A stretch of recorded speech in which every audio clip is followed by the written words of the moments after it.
We never went up 4.5% in 10 months, not that fast. And so here we are. So what is Powell doing? Well, he's given 5 speeches on the subject. I don't know why Wall Street doesn't listen, but he keeps trying. He said the same thing every time. He said, inflation is job one. We're just going after inflation. Believe us.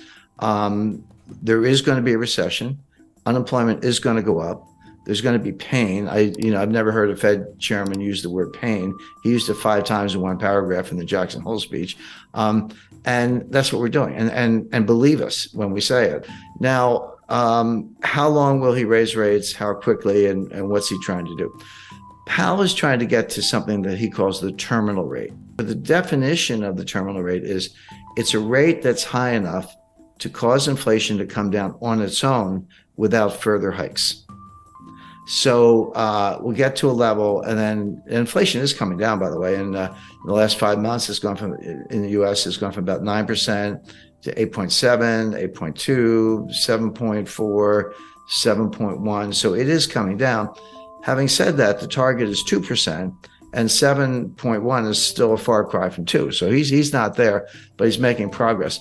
Now, so here's I hate to use the word conundrum, but it kind of is. Wall Street's saying, you're done. You did it. Mission accomplished. Inflation is coming down. You got what you wanted. Give it time. Stop raising rates. You're going to kill the economy. But the Fed is saying, well, we actually don't know. We can't untangle it. Yes, inflation is coming down. That's objective. But is it coming down because we're still raising rates? Or is it coming down because we're at the terminal rate? Those are 2 different things. And right now, and this is what Powell's been saying, the Fed leans to the view that they're not at the terminal rate, that inflation is coming down because they're raising rates. They have not achieved the terminal rate. So my expectation is the Fed will raise interest rates 50 basis points on February 1st, and then probably 25 basis points in March. March 22nd is the Fed meeting after that. So those 75 plus the 450 we have now, that'll get you to 5.25. And even the more hawkish members think that that's probably the terminal rate. So Powell and the Fed have said, yeah, inflation's coming down, but it's because we're raising rates, not because we're at the terminal rate. We're going to get to the terminal rate, probably 2 more hikes, and then we'll pause. And then if we're right, we'll just let inflation come down on its own. And that may take a year. So all this stuff about the Fed pivot and cutting rates and all that stuff, I mean, the Fed's thinking mid-2024 before they do that.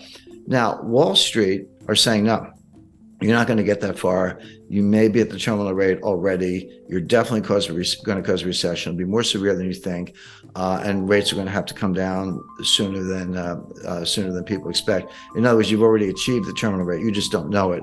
And you'll probably be the last to know. So with Wall Street, with the cheerleaders, sending that message, but with some serious market indicators, including yield curves, sending that message, why is Powell sticking to the game plan as I described it?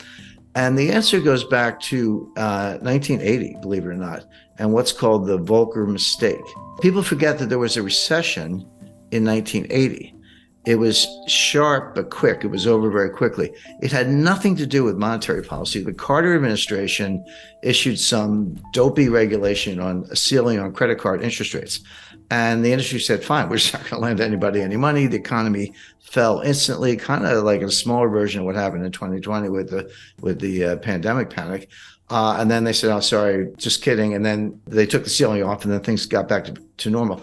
Now, this was a time when farmers around the country were driving front loaders and tractors to Washington, and they were circling the Fed building. And one guy drove his tractor up the steps of the Fed, and Volcker was being burned in effigy. That all happened. So it was a little bit of pressure. And of course, Congress was up in arms and the White House was up in arms. So Volcker, not quite panicked, but he cut interest rates 7 percentage points, not 0.7, 7 full percentage points to deal with the recession, which, number one, was unnecessary because the recession was caused by a policy blunder from the White House, which was quickly corrected. And number two, he had not won the fight against inflation. Well, after he cut rates and we came out of that very quick sort of snap recession, inflation got even worse. And that's when Volcker had to raise rates to 20%. And Volcker, in hindsight, and he said this in his last book just before he died, he said, we shouldn't have done that. We should have stuck to our inflation mission. So now Powell, remember, Powell's not an economist, he's a lawyer. So he kind of thinks like a lawyer. I can relate to that, looking at both sides. Powell does not want to be that guy. He does not want to be the guy who balks early and cuts rates, the famous Wall Street pivot, before the battle against inflation is won, because the outcome could be exactly what Volcker experienced, which is inflation wasn't done, doesn't go away, comes back stronger, and then you do have to destroy the economy, as we did in 1981-82. That was the worst recession. That was far worse than the little one in 1980. That was the worst since the Great Depression. We've managed to break that record several times since then, but at the time that was horrific. But Volcker and others have said that was a blunder. He never should have done it. So Powell does not want to give up the rate hikes too early because he does not want to repeat the Volcker mistake. He does not want to be that guy. And that's what's driving him, even as Wall Street screams, you're already there. So the question is, that's the lay of the land. There's the two competing sides. How does this play out? In my view, Powell probably is there. He probably is at something like a terminal rate. He probably doesn't have to raise interest rates anymore.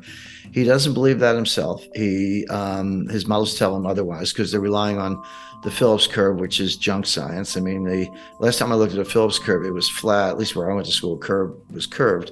This thing is flat. There is no correlation between unemployment and inflation. There just isn't. But the Fed thinks there is.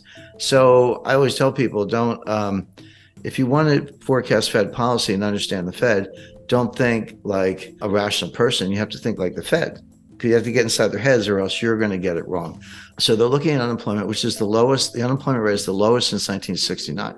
Well, if you believe in the Phillips curve, then that's a sure sign of inflation. As I say, even though it's coming down, it's still pretty high. So they think they have to keep fighting this fight.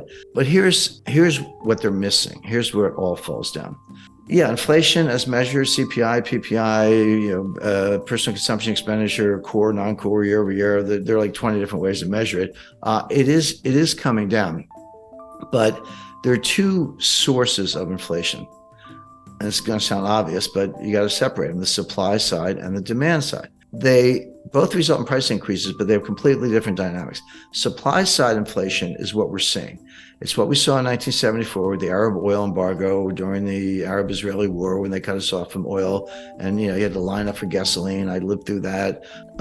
Bare shelves, and you couldn't get certain things. It wasn't that every supermarket shelf was bare the way it was in East Germany in the 1950s, but something was always missing. And that's still the case today. So, of course, prices went up and, people were trying to pay whatever they had to get what they needed. And energy prices were a big driver of that. So that feeds through as a form of inflation. The other kind of inflation is from the demand side. So the supply side is called a cost push. Costs go up and they push it onto the consumers. The other kind is from the demand side. It's called demand pull. And basically consumers have a change in mentality. They're worried about inflation. They would say, hey, I was thinking about buying a refrigerator. Gee, I better go buy it today because if I wait for 6 months, the price is going to go up. Or apply that to anything, a new dress, new suit of clothes, whatever. And so you're pulling demand forward and it's behavioral. And that will also drive prices up. But they're very different things. Now, cost push can morph into demand pull. That's what happened in the 70s. It started from the supply side. But by the late 70s, 80s, and Volcker, which we've just been talking about, it had tipped over into the demand side. That hasn't happened yet. We've had the supply side inflation, the cost push. It hasn't yet tipped into demand pull. It hasn't really affected consumer behavior that much in terms of people anticipating more inflation. It could, but it hasn't happened yet. Here's why that's an important distinction. Cost push inflation negates itself. The old saying that the cure for high oil prices is high oil prices because people can't afford it. Maybe if demand is inelastic, if you got to fill up your Ford F-150 truck with gasoline to take the kids to school or go to work. But if you're unemployed, you're not buying any gas because you're not leaving the house. So it tends to negate itself, whereas demand pull feeds on itself. Powell has not made that distinction. And if I'm right, I think I am right, and the evidence backs that up, this inflation will come down, not because the Fed is raising interest rates, but because higher prices destroy demand all on their own. If I used to pay $75 to fill up my truck with gas, and now I have to pay $150, which is about right, I'll do it because I got to get to work. But that's $75 I'm not going to spend on something else. I'm not going to go out for dinner. I'm not going to go to a show, a concert, or buy a new camera, whatever it might be. So it does tend to depress demand, destroy demand, and hurt the economy. And then it slows down, and then the inflation comes down on its own. That appears to be happening. But Powell hasn't really made the distinction. He's fighting the last war. I hate to use a cliche, but he's fighting the Volcker War. And what he's got looks a little bit more like the Herbert Hoover War. That looks a little bit more like the 1930s than the 1970s.